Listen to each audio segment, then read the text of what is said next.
మనమందరం ఒక పక్క మీరు, ఒక పక్క పాలక మండలి సభ్యులం అందరం కూడా ఎప్పటికప్పుడు కొత్త కొత్త ఆలోచనలతో ముందుకెళ్ళాలి. ఎందుకంటే రాబోయే కాలంలో ఈ ఓన్లీ ఇప్పుడు మనము డిసిఎంఎస్ పరిస్థితి ఏంటంటే ఇంతకుముందు ఫర్టిలైజర్ ఉంటుంది, ఒక పక్క కరెంట్ ప్రొక్యూర్మెంట్ చేస్తుంది.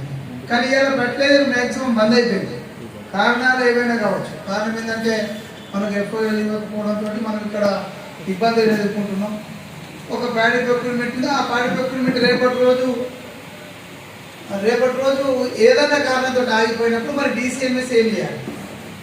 ఈ ఐడిఎస్ఎంఎస్ ఉన్నటువంటి రేపటికి ఉన్నటువంటి వ్యాపార లాభాలు దేని మీద వ్యాపారం చేయాలనేది మీరే ఆలోచన చేసుకోవాలి. ఎందుకంటే వేదిక పైన ఉన్నటువంటి పాలక సభ్యులు ఎప్పుడు కూడా 5 years ఒకసారి దిగిపోతుంది. మళ్ళీ అవకాశం రావడం రాకపోవడం అనేది రెండో అంశం. కానీ ఈ సంస్థ నడల